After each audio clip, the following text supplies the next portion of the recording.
A paz do Senhor Jesus, queridos, é sempre com muita alegria em nosso coração, mais uma oportunidade da parte do Senhor de estarmos aqui para juntos aí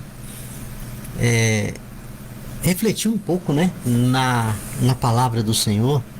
E aonde quer que você estiver, nós desejamos a você que a boa mão do Senhor possa ser presente com você, te abençoando aí nesse dia, que em todos os seus, né, por onde quer que você andar, e em todos os momentos desse dia, que o Senhor venha ser presente com você, te abençoando, te livrando, te suprindo, né, abençoando também aí a sua família e os seus projetos de vida. Nossos queridos irmãos que estão em outro país, né, nosso abraço, que Deus continue abençoando e prosperando vocês aí grandemente.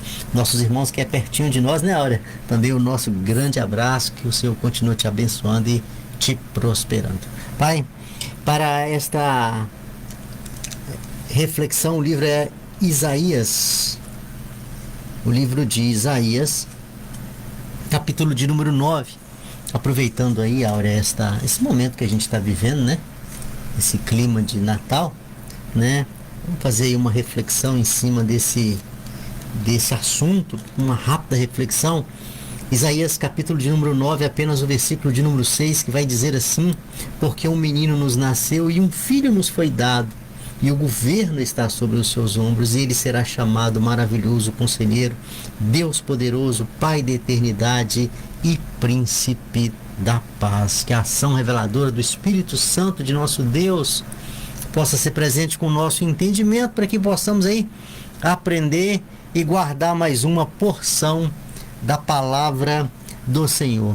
Queridos, eu entendo que dentre tantas comemorações, né, que nós temos, que o nosso calendário aí registra, né, datas especiais, eu entendo que este momento agora de final de ano é uma das datas que mais movimenta a gente, que mais nos envolve, né?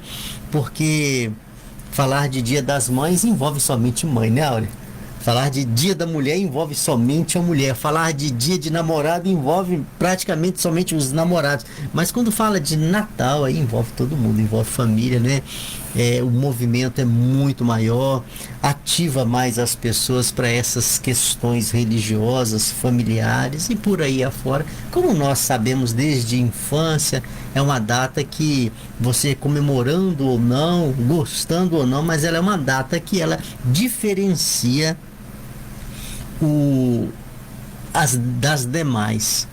E interessante que esse momento, né, independente das pessoas ter um posicionamento religioso ou não, mas as pessoas ficam mais sensibilizadas para algumas coisas da religião, né? Para alguns sentimentos, né, que a orientação da palavra ela nos traz como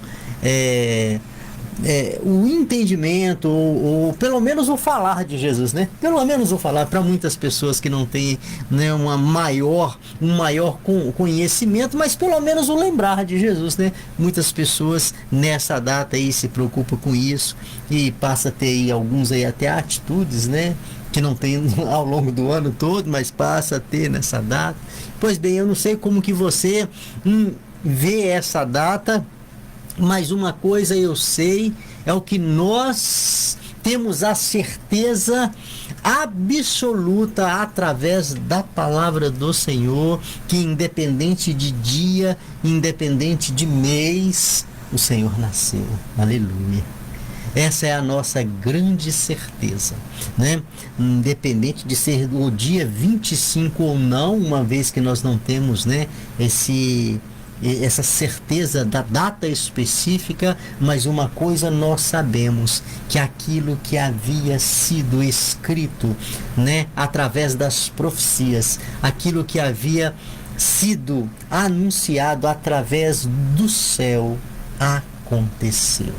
Isso aí nos conforta, isso nos consola de saber que nós cultuamos um Deus que cumpre a sua palavra, um Deus que cumpre a sua promessa. E esse texto que nós acabamos de ler aqui para esta reflexão, ele vai tratar justamente de um anúncio do anúncio, né? Como outros textos na Bíblia, outros profetas também anunciaram.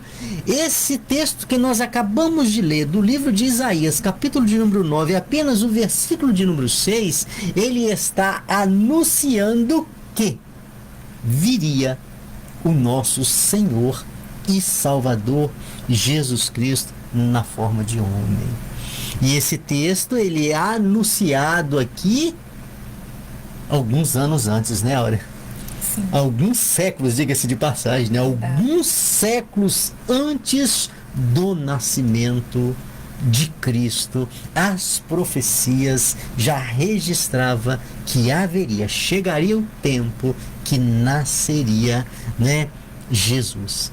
Queridos, e é justamente aí que nós gostaríamos de parar um pouquinho neste momento, porque tudo que se diz respeito a Natal, pelo menos na maioria das pessoas, as pessoas se concentram e se limitam apenas em um Deus criança, um menino numa manjedoura, uma criança indefesa, um momento de dificuldade de José e Maria, né? Uma estrebaria. As pessoas se limitam que Natal e se resume o Natal apenas focado nestas coisas. Isso é muito ilustrado, né? É tanto que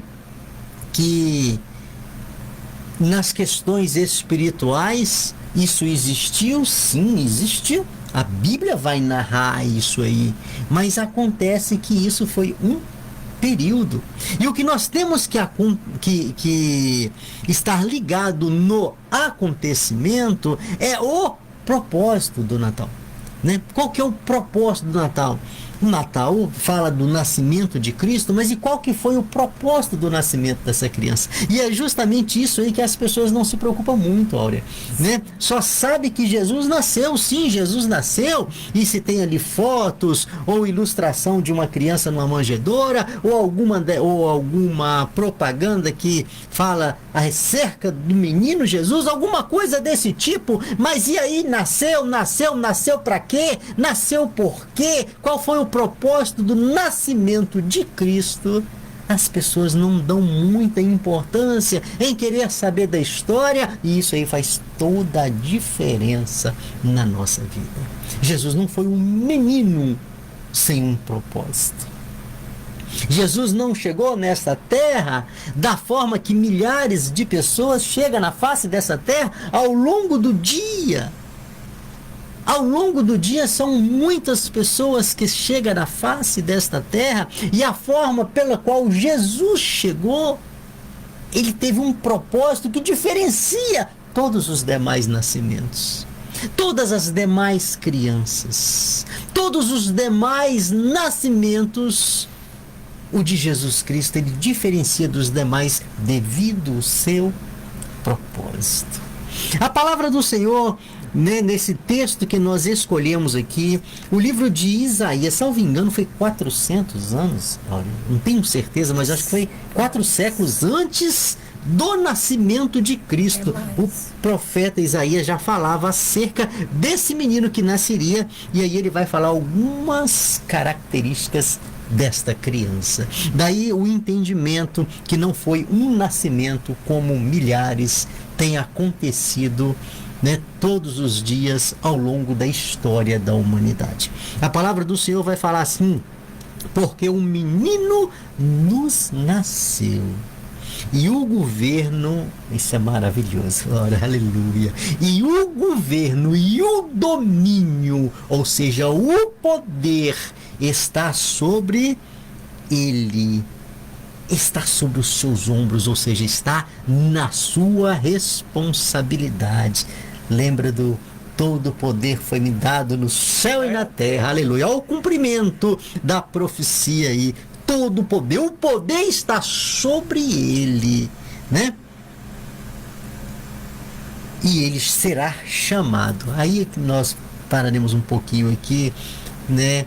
As maravilhas, né? São muitas as formas que nós chamamos Jesus, né? Mas o profeta aqui, ele destaca 4.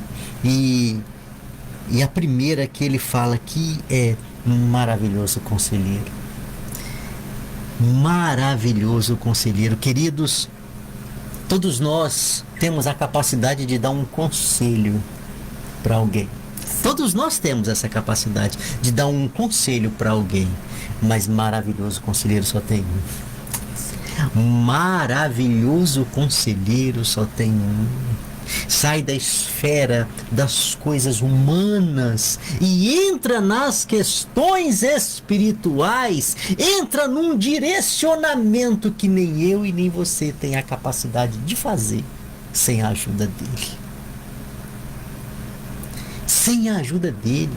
Aqui nós não estamos falando de alguém que dá um conselhozinho, não, como eu e você, não, referente somente às coisas materiais, não. Aqui nós estamos falando de alguém que nasceu com esta propriedade, que nasceu com esta exclusividade, da qual o profeta aqui fala que ele é maravilhoso conselheiro. Por quê? Porque só ele pode te colocar no caminho através da orientação e do seu direcionamento que vai te levar à vida eterna. Não existe outra pessoa, somente ele. É por ele, é pela sua palavra, é pela sua instrução e é por ele, porque ele mesmo se coloca como sendo o caminho e te orienta a você passar por esse caminho. Se a tua intenção é a salvação, você tem que ouvir o maravilhoso conselheiro. Não tem outro. Você tem que ouvir o maravilhoso conselheiro. Você pode receber muitos conselhos, mas para a salvação da tua alma, para a segurança da tua alma, é somente o maravilhoso conselheiro. Coisa maravilhosa, né? De entender e esta segurança. Por quê? Porque por muitas vezes, muitas pessoas têm se enganado acerca da salvação, mas a salvação ela só é vinda pela graça do Senhor, através de eu crer, através da minha fé e da obediência nos conselhos da palavra do Senhor. Não tem outra forma. Não existe outra forma. Então, conselhos são dados todos os dias aos milhares, mas o que se refere à salvação em Cristo Jesus só é vindo pela pessoa do maravilhoso conselheiro. E aqui ele vai falando mais e mais, né? Ele também será chamado de Deus poderoso, ou seja, todo o poder. A palavra do Senhor vai dizer que Deus concedeu ao seu Filho todo o poder, ou seja, não existe nada que está fora do domínio do Senhor. Não existe nada que está fora do propósito do Senhor. Não existe nada na face desta terra que está fora do controle das mãos do Senhor.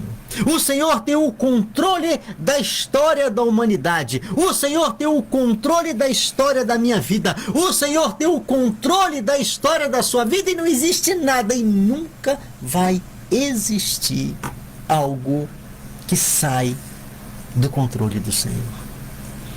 Ou que o Senhor perde a sua visão em cima daquilo. A palavra do Senhor vai falar que além dele poder todas as coisas, ele vê todas as coisas, ele sabe todas as coisas. É o princípio da exclusividade que só Cristo tem. A onisciência, a onipresença e a onipotência. Só ele pode, só ele é, só ele tem todo o poder no céu e na terra. E é muito comum a gente ver pessoas, né, olha, ao longo da história da humanidade e se levantar como sendo aquela pessoa que para ele nunca vai ter fim. Grandes homens acharam que era muito, né? Se colocaram como sendo alguém que jamais eles foram. E hoje já não existe mais. Mas aqui nós estamos falando de um Deus que é em todos os tempos. Um Deus que é em todos os tempos. Daí a orientação do profeta quando fala, e ele também será chamado Deus poderoso.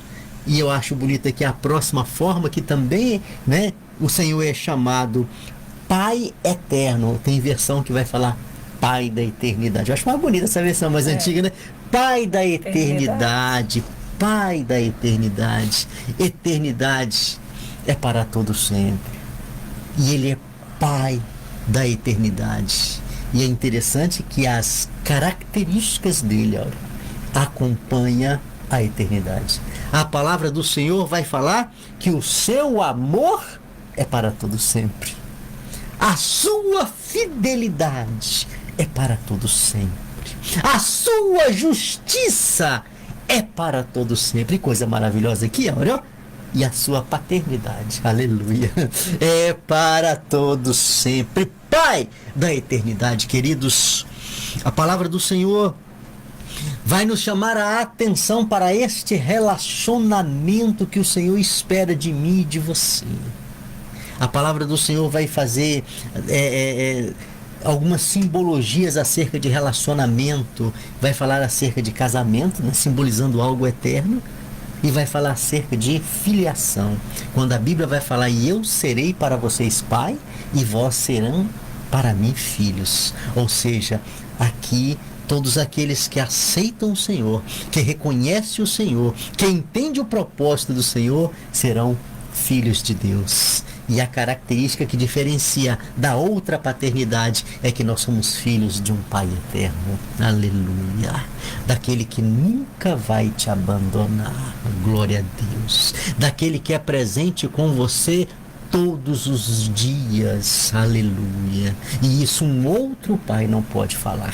Um outro pai não pode empenhar a sua palavra. Eu também tenho um filho, eu sou pai, e eu não posso empenhar que eu estou com o meu filho todos os dias. Por quê? Porque eu não tenho o poder, né, do amanhã.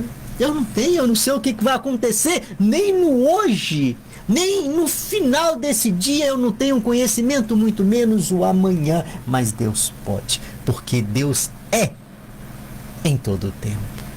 Daí a orientação, e Ele também será, pelas suas características, né, pelas suas exclusividades, chamado Pai da eternidade. E para fechar aqui, e ele vai falar acerca de que também ele será chamado de o Príncipe da Paz. Reina sobre a paz. Ele é o dono da paz, olha. E é interessante que ele é o dono da paz. E a palavra do Senhor fala que ele pega aquilo que ele tem e ele coloca à disposição de todos quanto querem receber. A Bíblia vai falar assim: deixo-vos a paz. A palavra do Senhor Jesus, ó Príncipe da Paz, deixando aí à disposição. A minha paz vos dou, para quem quiser. A paz do Senhor, ela está à tua disposição.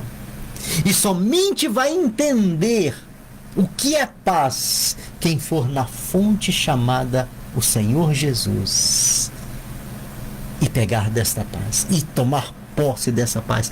Caso contrário, todo outro entendimento de paz é entendimento enganoso. Tem tantas pessoas que falam assim: vou dormir para ver se eu tenho paz. Não, quem tem paz já dorme com ela. Quem tem paz já dorme com ela. Vou ficar quietinho aqui porque eu quero um pouco de paz. Não, paz independe de circunstância, é um estado de espírito. Você pode estar no meio da guerra, no meio de uma guerra, e ter a paz na sua vida.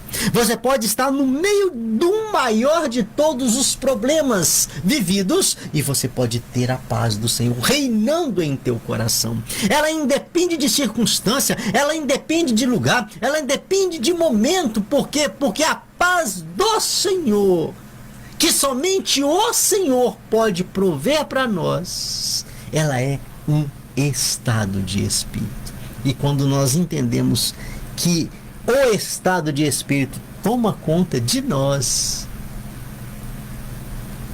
ela reina no nosso coração, independente do momento e o lugar que estamos vivendo. Então, ficou aí, né, a profecia de Isaías, que nós escolhemos para esse momento, né, que se fala muito acerca de Natal, pois é este menino, que não é mais menino, acerca deste menino chamado Jesus, que não é mais menino, que ele veio como homem e ele teve que passar pelo processo de infância, conforme todo ser humano passa pelo processo de infância, ele não foi diferente. Por isso que ele chegou como menino. Porque é assim que nós chegamos, como criança, recém-nascido, e passou por todas as etapas da sua vida, né? E esta aí é a palavra de Isaías acerca da profecia escrita por Isaías acerca desse menino que chegou a esse mundo e com um único propósito.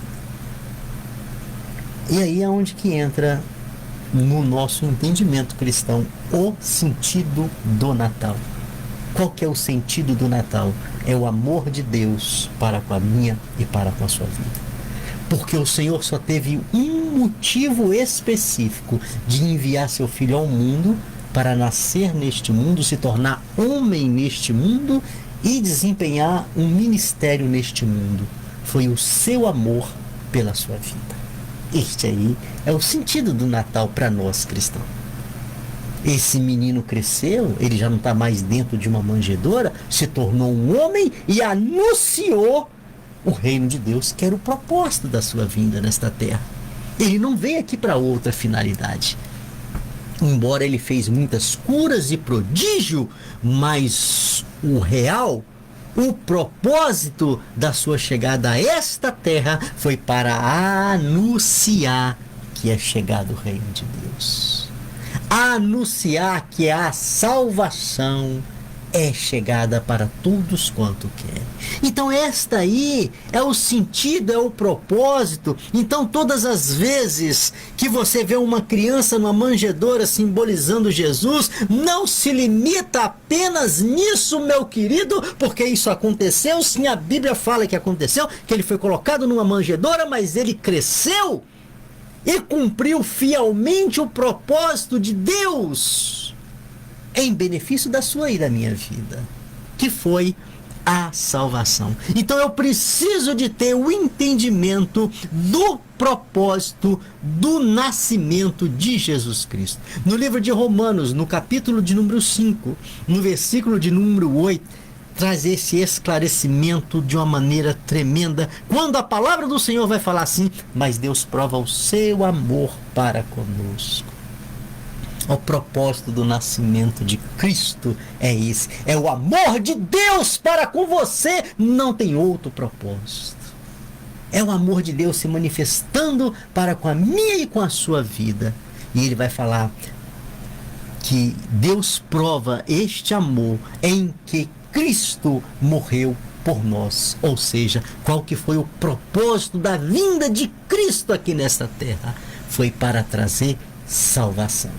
Então falar de Natal é falar de salvação, porque é o propósito do nascimento de Cristo. Não existe outro, é o propósito da presença de Cristo aqui nessa terra, chama salvação, não é presente, não é outras questões, é salvação. Enquanto você não tiver o entendimento que falar de nascimento de Cristo, falar de chegada de Cristo nessa terra, de processo vivido por Cristo aqui nesta terra, de morte, crucificação, ressurreição, enquanto você não tiver esse entendimento que o propósito disso tudo chama salvação, você vai sempre ser um enganado acerca do nascimento de Cristo. É salvação. É salvação. E o presente é nosso, Áurea. O presente é nosso, é o céu. É o céu presenteando a minha e a sua vida e a vida de todos quanto querem e sem merecimento nenhum, diz a palavra do Senhor. Porque a palavra do Senhor vai dizer assim, no final desse versículo de Romanos 5:8, vai dizer assim: em que Cristo morreu por nós, pagando a nossa culpa, sendo nós ainda sem merecimento nenhum, não tendo merecimento nenhum. Eu gostaria de fechar com esse versículo de João, capítulo de número 3, versículo de número 17, que vai falar assim, confirmando aí o propósito da chegada de Cristo aqui nessa terra, que ele veio porque Deus enviou o seu Filho ao mundo, não foi para condenar o mundo, mas foi para que o mundo fosse salvo por ele. Então o propósito deste menino, né, quando chegou, né, que hoje já não é mais um menino, como muitos ainda pensam, que é o nosso Deus, o nosso Senhor. E se você não enxerga o Senhor desta forma, querido, se você enxerga o Senhor, aquele menino na manjedoura ainda, você está muito atrasado, né? Você tem que atualizar o seu entendimento. Aquele menino precisou de ser menino, mas o propósito dele não era continuar menino. O propósito dele era anunciar a salvação. Por isso que ele se tornou homem e cumpriu o seu ministério. E diga-se de passagem, né? Com excelência. Com excelência, para que eu e você tivéssemos a oportunidade da justificação e pela misericórdia da graça salvadora de Cristo, através da nossa fé, ser alcançado pela salvação em Cristo Jesus. Aleluia, glória a Deus. Aquela hora você me perguntou sobre o tempo, né, Ivan, da profecia de Isaías. Então, o ministério do profeta Isaías durou 40 anos e esses 40 anos foi na época, no final do rei Uzias, né? Logo depois que morreu o rei Uzias, ele pegou, então Isaías pegou aí a época do rei Jotão, do rei Acás e do rei Ezequias, com a duração de 40 anos o ministério dele. É cerca de 700 anos antes de Cristo. Então foi bem mais, eu falei cerca de 700 anos foi antes. 700 anos antes que foi o ministério aí do profeta Isaías, 40 anos na terra profetizando acerca do Messias. E aí a gente já começa a ver a diferença desse nascimento, né, Aura? A diferença. Acerca desse... Olha o diferencial aí, somente um Deus, né? Sim. Somente um Deus. Então, eu achei muito bonito quando o Ivan disse que nós não podemos ter ele no nosso coração como um menino. É muito mais do que isso, né? Ele nasceu como um menino, mas ele já ressuscitou aí como Deus, o Pai da eternidade, né? Príncipe da paz e tantos outros requisitos aí. E nós temos tudo isso hoje que nós temos. Não é somente porque ele nasceu, mas sim porque ele nasceu, porque ele morreu, porque ele ressuscitou e porque ele vive. Aleluia. Porque se ele não estivesse ressuscitado e não estivesse aí vivo eternamente, para sempre, nós não teríamos vitória. Nós não poderíamos estar aqui hoje pregando, porque Natal significa tão somente nascimento. Mas o Senhor Jesus significa muito mais. Aleluia. Que é o Salvador. Glória a Deus. Sem Ele nós nada podemos fazer. Nós estamos aqui porque Ele vive e porque Ele é o nosso Salvador. Aleluia. Então, entender, né? O propósito do nascimento. Natal fala de nascimento? Sim, nascimento. Né? Mas esse nascimento teve um propósito. E o propósito dele foi para te colocar em segurança espiritual. Eternidade, segurança, né, eterna. Essa é a proposta do nascimento de Cristo para todos quanto a aceitar. Pai, muito obrigado. Sim. É maravilhoso falar acerca do Senhor.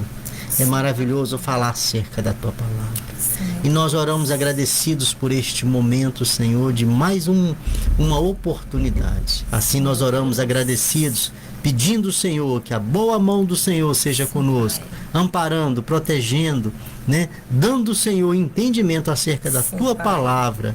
Pai, abençoa cada um que está conosco. Assim nós oramos agradecidos, em nome de Jesus. Amém. Glória a Deus.